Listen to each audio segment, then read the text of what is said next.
Ohio House Bill 454, also known as the Save Adolescents from Experimentation or SAFE Act, Families, Aging, and Human Services Committee. Second hearing, May 19, 2022. Testimony by Matt Sharp of the Alliance Defending Freedom, proponent.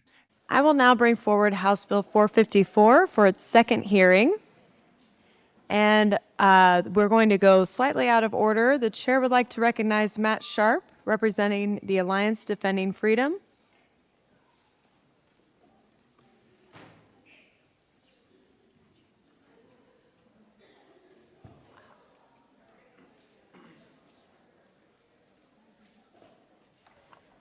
Welcome to committee.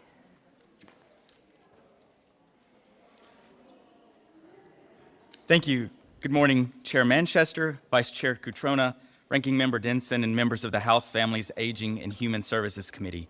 My name is Matt Sharp, and I'm Senior Counsel with Alliance Defending Freedom.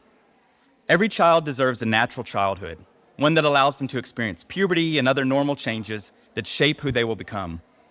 And their best child deserves compassionate help, including counseling from professionals equipped to help the child navigate the difficult adolescent years. But the use of puberty blockers, hormone replacement, and irreversible surgery is dangerous and poorly understood. Children should not be pushed to receive these experimental, non-FDA-approved procedures that can leave them permanently sterile and physically marred for life. No studies have shown that these procedures are safe or effective for children. Rather, one study from Sweden showed that individuals who underwent gender transition surgery had suicide rates 20 times higher than their peers. Our laws have long protected children from things that society has determined are harmful, or that children lack the maturity and experience to handle. If a child lacks the maturity to sign a contract, vote, or even get a tattoo, how can they be mature enough to consent to experimental, irreversible medical procedures that lead to permanent sterilization? Courts have also recognized that states have a compelling interest in protecting the physical and psychological well-being of children. As the U.S. Supreme Court noted, quote, "During the formative years of childhood and adolescence, minors often lack the experience, perspective, and judgment to recognize and avoid choices that could be detrimental to them." Ohio further has the authority to regulate the medical field, authority that's even stronger in areas where there is medical and scientific uncertainty. When regulating experimental gender transition procedures, where the science is rapidly shifting as more and more countries are reversing course and advising against the efficacy and ethics of these procedures, the Ohio legislature has broad discretion as it sets policy to best protect the health and safety of children. Now, opponents of HB 454 will point to two recent lower court decisions from other states that temporarily halted laws that prohibit gender transition procedures on minors. But there are four things that they neglect to tell you. First, those decisions from Arkansas and Alabama are not binding on Ohio and are already being appealed. In fact, the Eighth Circuit is scheduled to hear the case involving Arkansas's law in just a matter of weeks. Second, another law restricting gender identity surgeries on minors passed in Arizona earlier this year, and that law remains fully in effect. Third, HB 454 has significant differences from the laws passed in Alabama and Arkansas. Specifically, while the Alabama law included criminal penalties that made performing gender transition procedures on minors a felony, HB 454 does not, rather making it unprofessional conduct. And unlike Arkansas's law, HB 454 not only includes a vital 6-month delay period before it goes into effect to allow time for minors to safely and gradually cease taking puberty blockers or hormones, but it also includes important parental rights protections that ensure parents are kept in the loop about their child's mental and physical health. And fourth and finally, there's recent binding precedent from the Sixth Circuit that supports Ohio's authority to enact HB 454. So after Kentucky enacted an informed consent law that required doctors to perform an ultrasound and let mothers hear the fetal heartbeat before doing an abortion, opponents challenged the law on several grounds, including that the law's requirements conflicted with best medical practices. But the Sixth Circuit upheld the law and the authority of the legislature to pass it. The court found that states can enact laws that limit medical procedures even when opponents claim that the laws were, quote, directly contrary to medical professional custom and that certain medical groups did not consider it to be necessary, laws that those groups asserted were inconsistent with accepted standards of care, end quote. And so, for example, the Supreme Court upheld a law banning a form of partial birth abortions despite findings that the law was contrary to certain medical professional views, those who argued that that procedure should not be banned. In other words, just because some medical groups claim that a certain procedure, like the gender transition procedures HB 454 addresses, are accepted as part of the standard of care and should not be banned, the Ohio legislature nonetheless has the prerogative under the Constitution to reach contrary conclusions based upon current evidence and to determine that such procedures are not in the best interest of children. Putting children on puberty blockers and cross-sex hormones, subjecting them to gender transition surgeries can have devastating effects across a lifetime. And under the relevant legal precedent, this body has full authority to conclude that these experimental, non-FDA approved procedures are neither safe nor effective for minors. Thank you. Thank you. Are there any questions for the witness? Representative Liston? Thank you, Chairwoman. And thank you for your testimony. I can't help but notice that you're talking a lot about national issues and cases. Can you just clarify a little bit your role, background, and sort of what you do in this space? Yes. Through the chair and to the representative, thank you for that question. So we are a nonprofit law firm that we are help to defend religious liberty, freedom of speech, and marriage and family. And so, for example, in the Arkansas case, we filed an amicus brief on behalf of physicians standing in support of the law. And so we are familiar with the legal issues surrounding this, and that's why I was invited to specifically speak to the legal issues and the authority of this body to be able to regulate and to protect minors from these procedures. Follow up? Yes. So when you say we, you're talking about the Alliance Defending Freedom, a group that's been identified by the Southern Poverty Law Center as a hate group for its anti-LGBTQ work. Is that who we're referencing, the Alliance for Defending Freedom as we? Through the chair to the representative. So Alliance Defending Freedom, that is who I'm referring to. I'm a senior counsel with them. Again, we are a law firm that for years has been defending religious liberty. We've had over a dozen victories at the U.S. Supreme Court and courts across the country. And we've represented people from diverse backgrounds, variety of views, variety of different beliefs and backgrounds that we support because we do believe in marriage and the family. It's unfortunate that the SPLC has a group that had good origins has lost its way and thrown these scurrilous attacks against our organization and others. But again, we stand with states that are trying to enact meaningful laws that protect children from these harmful procedures. One quick follow-up. So you go around the country sharing this information in different states for that specific purpose? Through the chair to the representative. Again, we are legal experts on this. We're familiar with the case law. We're familiar with the legal background and the authority of states. And so, again, we're often invited to give our legal expertise as a leading national law firm to help equip legislators with these issues, to help them understand the constitutionality of laws like these and others. Thank you. Representative Smith? Thank you, Madam Chair. Through the chair to the witness. Matt, where do you live? Thank you. Through the chair to the representative. I'm from Georgia.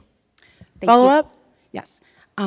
Matt, I assume that part of what you're interested in, you're saying you support families and children, and so do I. I'm a mom, and I want to keep children safe and happy. If I told you that gender-affirming care reduced suicide risk by 73% in children who are struggling with gender identity, would you withdraw your support for this harmful bill? Thank you. Through the chair to the representative. So I know others coming behind me are going to get more into the science and that. But again, my understanding when we're looking at what is happening on this issue, we're seeing countries like Sweden, like Finland, like the United Kingdom, like France, like Australia, that have national health care and that have a broad data set that are looking at kids that have undergone these procedures. And what they're finding across the board is that they are not effective, that they are not reducing suicide. In fact, what they're saying is that the better approach is what's called watchful waiting, which is rather than starting a child on a procedure of puberty blockers, cross-sex hormones, et cetera, to wait until the child reaches adulthood, because the data that is well researched shows that somewhere between, I think, like 60 upwards to 85, 90% of kids that are allowed to naturally progress through childhood, to experience a natural puberty, their gender distress desist, that they outgrow it. And so as these international bodies, again, that have this broad data set are looking at it, they're again coming to the conclusion that when we're talking about the puberty blockers, cross-sex hormones, and surgeries, for adults, that they can weigh those decisions, count the cost, that's fine. But when it comes to minors, a better approach is to do this watchful waiting. And I think that's the goal behind this, is to set up this regime of watchful waiting, let kids go through the natural process, and then come to those conclusions once they reach adulthood. Follow up? Thank you, Madam Chair, through the chair to the witness. Matt, are you informed about the process that physicians and healthcare professionals and psychologists and parents and children go through before they decide on gender-affirming treatment, which is a long process, and it sounds like it has a lot of waiting in it, and it sounds like you're in favor of waiting a little bit, making sure that people go through a process. And I want to assure you that all of the medical information that's available says that that is a huge part of existing protocol. So would that make you withdraw your support for this harmful bill? Through the chair and to the representative. Again, I'll defer to the experts that are coming after me on all of this, but from my understanding of looking at this is that when we're talking about the appropriate helpful care, the watchful waiting, even the psychological and counseling that we fully support, counseling that, again, my understanding looks to what is the root cause of the distress? Are there things that maybe the child experiencing, depression, anxiety, other things that may be the root cause of this?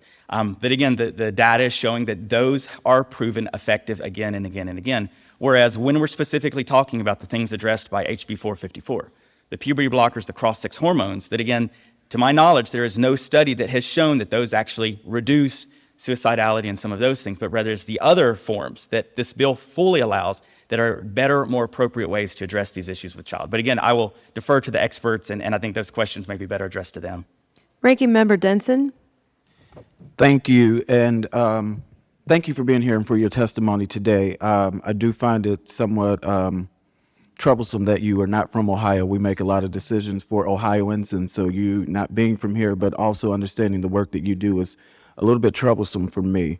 One of the things that I find very important in my household is the ability as a family to make decisions for my children and how we operate as a family. How do you see this bill as not being an attack on parents' rights?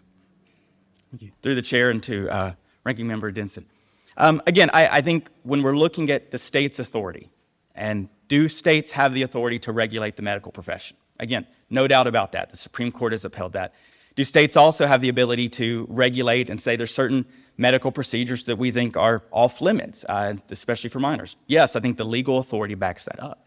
So when I'm looking at this issue, I fully agree with you, and our organization is supportive of parental rights, but we also balance that with the authority of this body to look at the available evidence and say, based on what we see, we do not think that this specific subset of procedures, these gender identity transition procedures, are appropriate for minors. Once they reach adulthood and they have the ability at that point to make decisions, as when it comes to family life, when it comes to the long-term consequences of these procedures that everyone acknowledges, all we're doing is sort of saying, let's just let the child wait to adulthood. Just like there's other areas where this state has said, let a child wait to adulthood, and then at that point, they're able to make those decisions. So again, I don't think there's necessarily a conflict, but rather this body looking at the evidence and saying, we don't think that this is appropriate for minors based on the available evidence.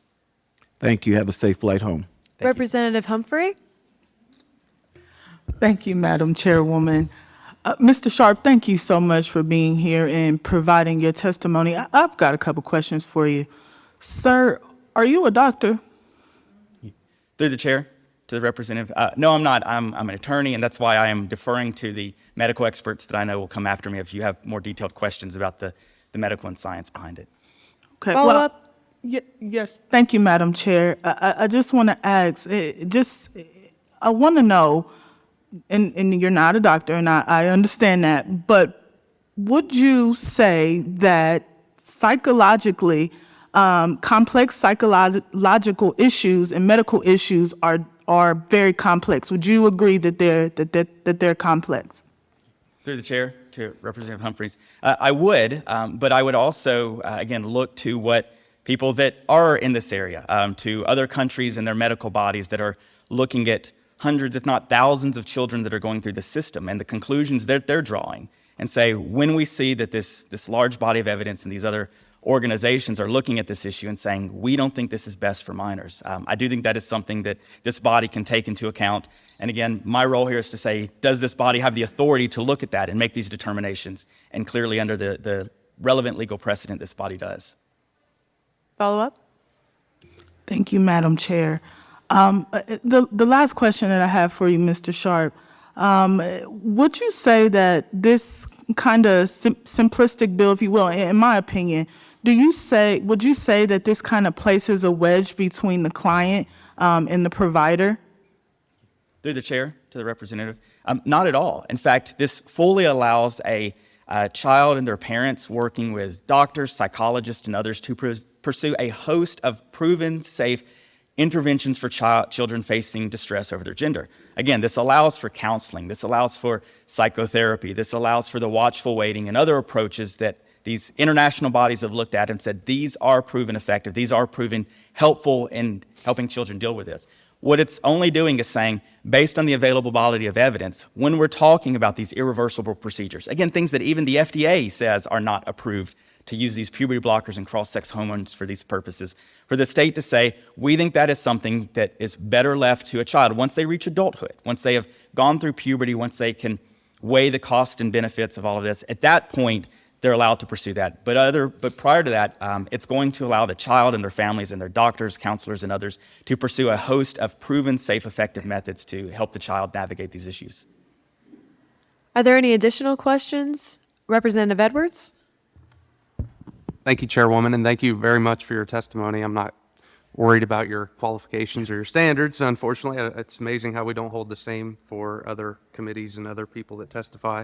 I've never met you before. I appreciate you coming in to testify. You have every right, as much as any other person out there, to come testify in front of this committee and give your opinion of these bills. I can't say I'm a policy expert on this. You mentioned a study, from where I'm sitting on one side of the argument. I care a lot about mental health, and on one side of the argument, we hear suicide rates are very high amongst people if you don't allow this affirmative care or what the desire of a child is. We hear on the other side that suicide rates are higher if we allow them to go through with some of these.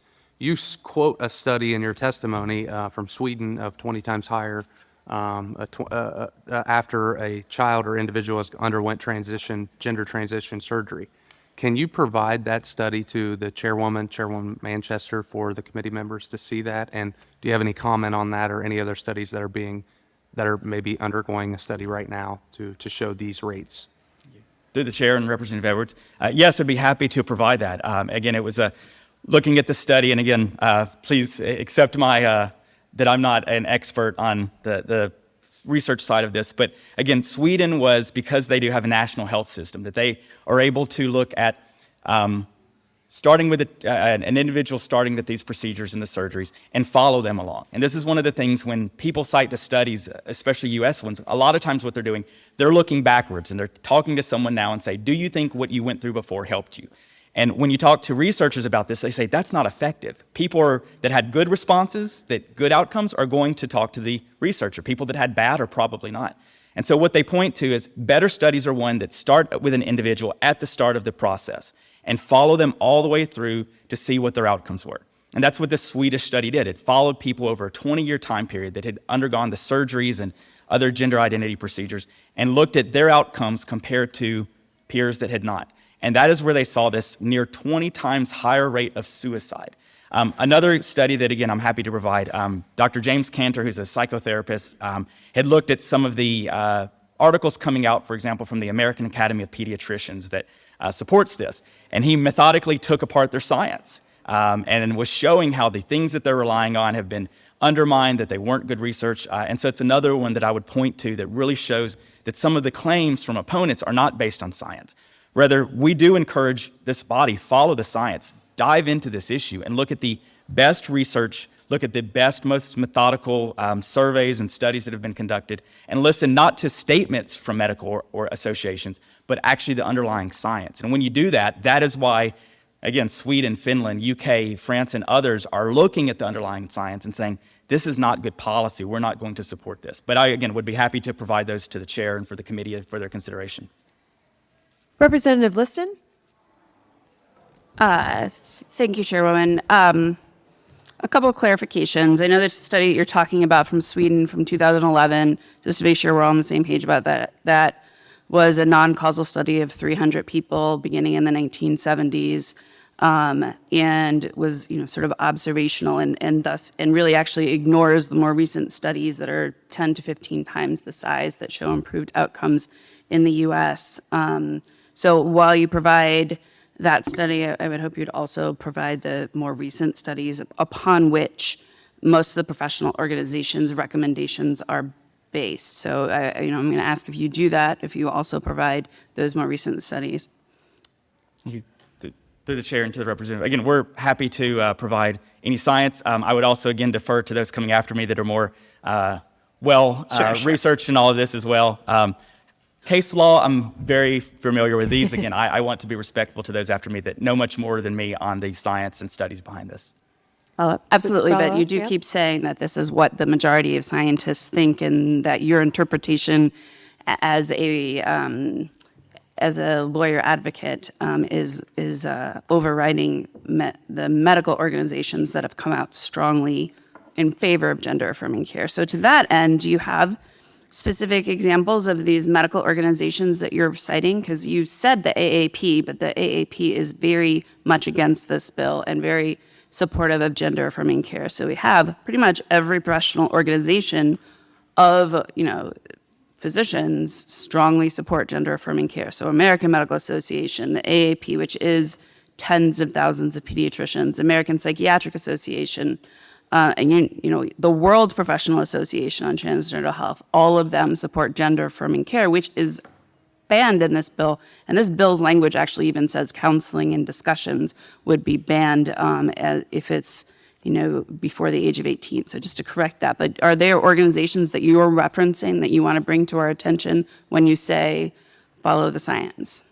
Thank you. Through the chair and to representative. Again, I would point to it, and I want to clarify, I was not saying that AAP opposes this. What I was pointing to is Dr. James Cantor, who did a response to the AAP's position and claims, and that was what I was referring to in responding to Representative Edwards, that position paper that was responding to all that. Again, I'll defer to those coming after me that may be able to address that more, but I would point again to the international organizations, again, that have, that are not just position statements, but are actually the ones doing this, prescribing this, looking at this, and again, are coming to the conclusion that this is not the best care for children. Representative Catrona? Which ones? Thank you. Through the chair to the witness. Well, I do appreciate your willingness to travel. Usually we welcome people who are willing to travel across the country to provide testimony, so I thank you for that. My question is going to be more on your legal background, and don't let anybody tell you, you are a doctor of jurisprudence, right? Lawyers get that joke. That's right. So my question for you is, you're telling us then that there is case law, there would be case law that would provide assurance that this bill seems to meet the standard that it would be constitutional, is kind of constitutional, would be upheld, would be kind of the first portion of that question. The second part is, can you also provide a variety of different scenarios in which based upon their age, that there are restrictions, whether in the healthcare or in general, if you can kind of provide that, because there are obviously several situations like that. So if you can maybe for the committee provide that. Through the chair to ranking member. Yes, so on the first regard, there is. When it comes to looking at the authority of this body to pass laws that regulate the medical profession, as I outlined in my written testimony, the Supreme Court has repeatedly upheld the authority of legislative bodies, especially when it comes to controversial, still being studied areas of medicine, to weigh in and step in, to say, look, what we're seeing out there, there's some concerns about this procedure. So before we allow this to happen in our state, before we allow this to continue, and we never want the regret to look back 20 years from now and say, my goodness, what did we do to the children in Ohio? That in that regard, the courts have upheld the authority of legislative bodies to step in and say, we're going to listen to evidence, we're going to listen to the science, and we as a state, as the representatives of the people of the state, are going to determine we don't want this happening in our state, that we don't think this is best for minors. And again, when it comes to areas of, uncertainty, this is where the courts defer to the legislature, because you are the body of the three branches that has the best ability to take in the evidence, to listen to testimony like we're doing today, and make a determination of what's the best policy for the state. So that authority that this body has is clear. And again, there's numerous examples in the Sixth Circuit where similar situations where a state has said, we want this procedure to happen or we don't want this, and where it's been challenged often by those that say, oh, the medical community doesn't support this, and the courts have said, ultimately it's the state's authority, not some medical organization that's often highly politicized, that has an agenda, but rather the state to look at these issues and make that determination. Secondly, on your question about the state regulating things based on age, this happens all the time. Classic example is voting. Regardless of whether a parent wants their child to vote, the states have determined we're going to wait for a child to reach the age of 18 for them to be eligible to vote, so that they can listen to the candidates, to know their own desires as a voter, and to be able to make these policy decisions.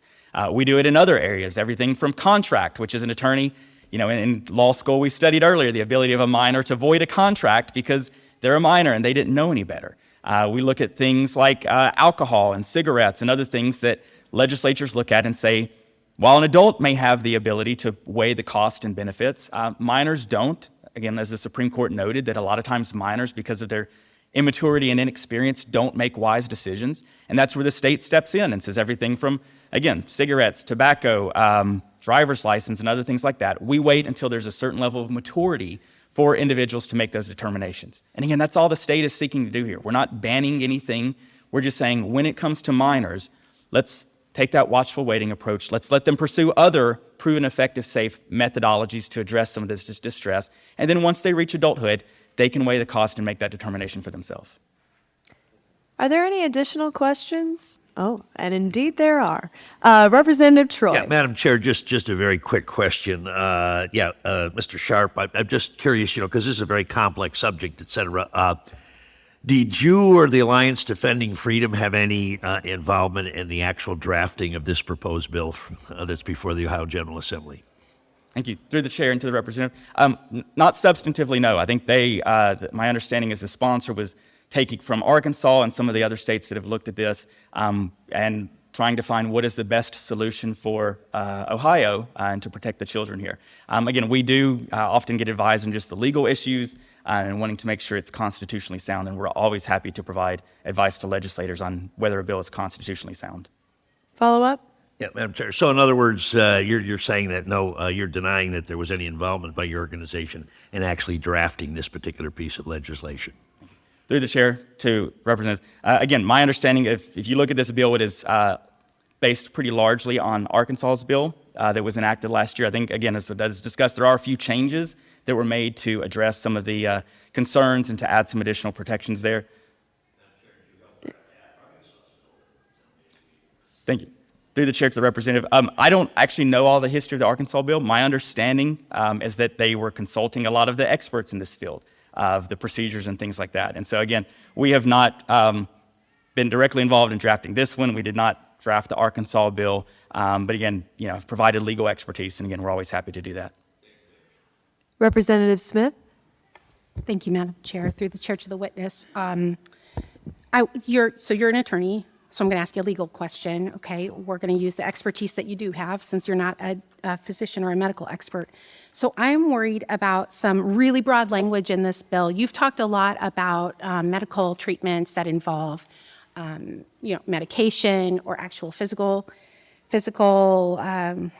surgical procedures. But this bill is so broad. It even prevents certain kinds of psychological and counseling support, which I thought you said earlier you were in favor of. So I would love to use your legal expertise to help clean up this bill, which is probably going to pass. We have passed other anti-LGBTQ bills in this state. It's becoming our brand, and so this is likely to pass. So I want it to be as good as possible. So I want to ask you, how can we clean up the language to make it very specific? Let me give you a specific situation, though. This is regarding something really broad that could hurt people with the physical piece. Many transgender and non-binary youth can experience other health issues outside of gender transition, including receiving treatments for chronic diseases or even cancer. And sometimes their treatments could require hormone therapy, for example. So legally speaking, if a young man, for example, is diagnosed with youth lymphoma and it requires hormones, or if someone even heaven forbid, requires a hysterectomy, but the person also happens to be sort of I guess,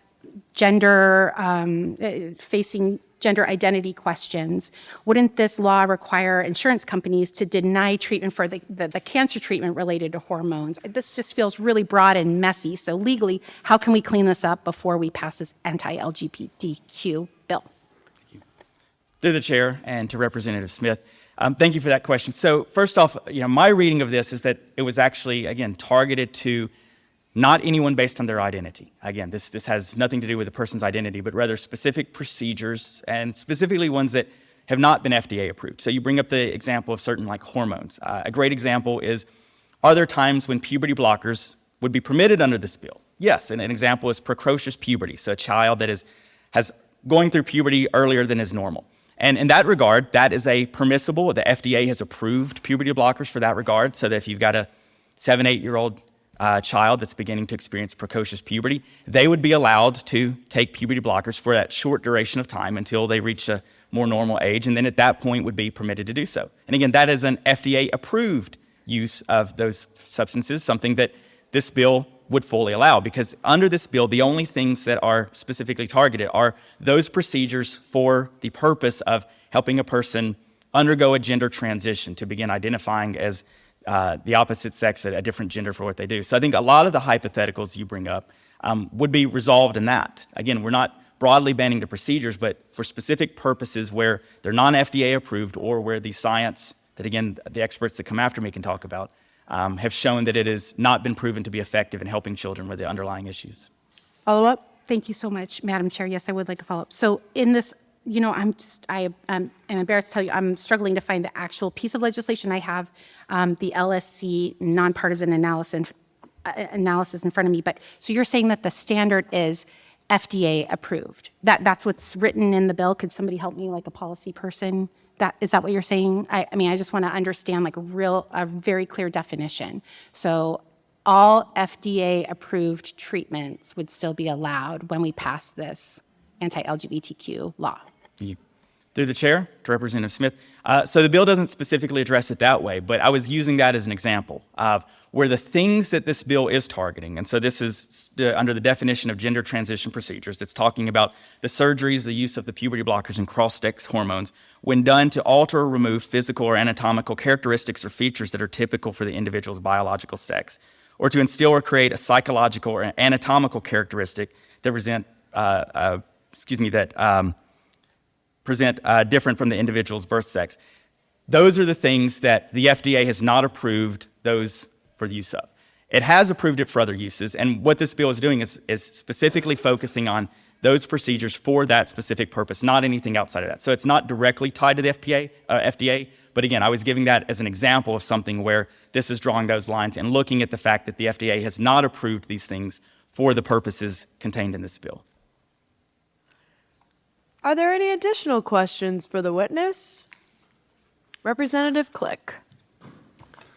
Thank you, Chair. And through the Chair, thank you, Attorney Sharp, for coming and being here today. We do welcome you to Ohio, but if the opposition and the opposing side chooses to never have anyone outside of Ohio testify for one of their bills, that would be acceptable as a good standard, and maybe we'd follow that practice if they did. I'm a little disappointed in some of my good friends, and some of those folks on the other side that are my friends, but some of the things that are said have been filled with misinformation, and some of that misinformation is coming from some of the folks in the back of the room, that they've been speaking to some committee members and saying things that simply just are not true. Number one, this is not an anti-LGBTQ bill. There are many people in the LGBT Alliance who agree with us, and there are many people, in fact, you quoted Dr. James Cantor. Dr. James Cantor is gay. Dr. James Cantor wrote the Transsexual Bill of Rights, and he says, watchful waiting because this is dangerous for children. So there are many people on that side of the world and that side of the realm who agree with this bill. So that's a lot of hyperbole, how do you say that word? Hyperbole, just to induce hate against us. And I've seen a lot of that come across social media. We can hear it going on outside right now. And that's not a great way to make legislation. Number two, when the Southern Poverty Law Center was brought up, they are not a reputable organization any longer to say who is a hate group. In fact, I would say they're a hate group, because if you really consider the things they've done, now, I don't know that you've ever incited violence towards anyone. I don't know that's ever on the record anywhere. If somebody can find it, let me know. But I do believe that the Southern Poverty Law Center has incited violence against a similar organization, the Family Research Council, where people who targeted what they had classified as a hate group, and someone came in, a domestic terrorist came in and started shooting up the place and had some ill intentions towards those folks. Are you aware of that scenario? And Through the chair to Representative Glick, yes, I am. would you want to elaborate on that a Follow little up? bit, or prefer not to? I just want to remind members and witnesses, we do want to stick to the topics of the bill and keep that our discussion on the bill.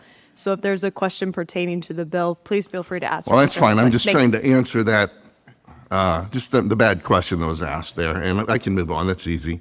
Also, so you studied this bill, you understand this through the chair, you know this bill, you've understood this bill, and things have been said like it prevents counseling. It does not prevent counseling in any way, shape, or form, except counseling that happens without the consent of the parents, is the way this bill is written. It's, there's this idea that it would, prohibit taking care of someone for some other issue that might require hormones, as was addressed. I've even heard someone say that you could not give out birth control because of this bill. Based on your knowledge of the bill and as an attorney, do you see any of that in this bill, or do you think that's false information? Through the chair to Representative, you're correct. That is not accurate information about the bill at all. When it comes to the procedures, this is a very, very narrowly defined subset of procedures that, again, are based on what we're seeing from international bodies that are raising strong concerns and saying that this is not effective and safe for children, and specifically targeting those.